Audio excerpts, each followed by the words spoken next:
Makanan merupakan asupan pokok untuk kebutuhan makhluk hidup dalam menunjang kehidupan sehari-hari.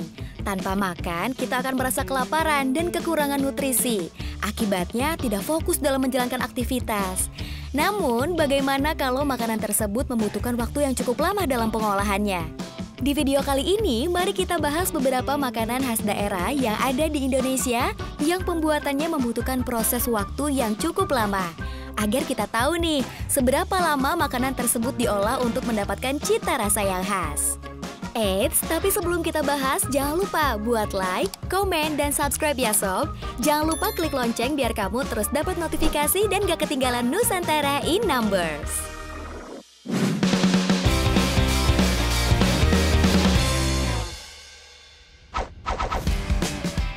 Rendang. Siapa sih yang gak kenal sama makanan satu ini? Yap, rendang. Makanan dari ranah Minang, Sumatera Barat ini memiliki cita rasa yang khas banget ya sob. Apalagi rendang ini masuk ke dalam daftar 50 makanan terbaik di dunia versi CNN pada tahun 2021. Jadi reputasi rendang udah gak perlu diragukan lagi ya sob. Menurut beberapa sumber, terciptanya rendang berasal dari hasil alkulturasi budaya yang masuk ke Minang, yaitu kari dari India. Karena dahulu dalam sejarahnya, orang India dan Pakistan datang ke Minangkabau untuk mencari rempah. Tapi, kalian tahu nggak sob? Kalau ternyata proses membuat rendang itu butuh waktu yang sangat lama. Mengutip pembicaraan dari Siska Suwitmo bahwa rendang adalah proses memasak dari masakan berkuah menjadi kering. Karena faktor itulah dibutuhkan waktu yang lama untuk membuat rendang. Kurang lebih bisa mencapai 4-6 jam. Nah, semua kembali ke selera masing-masing ya sob. Tapi kalian tim rendang kering atau basah nih sob? Kue 8 jam. Gak cuma pempek dan tekwan saja yang berasal dari Palembang. Kue 8 jam juga berasal dari Palembang nih sob. Loh, kenapa dinamai kue 8 jam ya? Sesuai dengan namanya, kue ini membutuhkan waktu 8 jam pengkukusan, tidak boleh kurang atau lebih. Namun, di balik kelezatan kue 8 jam ini ada nilai kehidupan yang dipegang oleh masyarakat Palembang pada zaman dulu.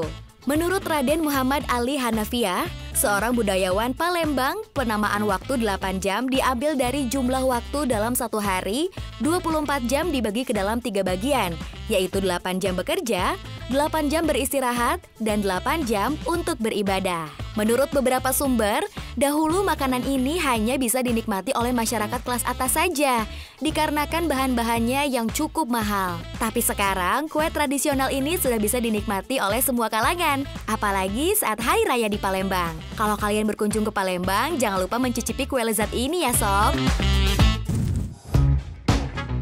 Dodol Betawi. Makanan tradisional yang satu ini biasanya sering kita jumpai saat perayaan HUT Jakarta, terutama saat Hari Raya Idul Fitri dan Idul Adha. Sebenarnya makanan ini tidak hanya populer di Jakarta saja, tetapi juga di wilayah-wilayah lain di Indonesia.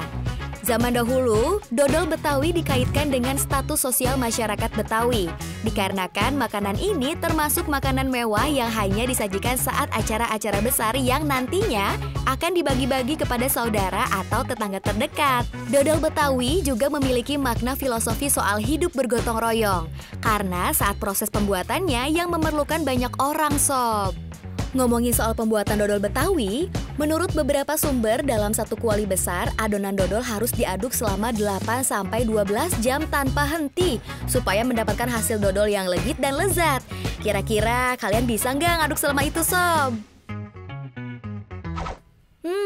Pantas saja ya sob kalau makanan Indonesia itu sangat unik dan mempunyai cita rasa yang khas. Prosesnya nggak main-main dan membutuhkan waktu yang cukup lama. Nah sob, dari ketiga makanan tadi, makanan mana yang jadi favorit kalian? Bisa isi di kolom komentar ya sob. Nah sob, berhubung kemarin hari Lebaran, buat yang merayakannya, kami dari tim Nusantara in Numbers Bumi Merah mengucapkan selamat Hari Raya Idul Fitri. Mohon maaf lahir dan batin ya sob.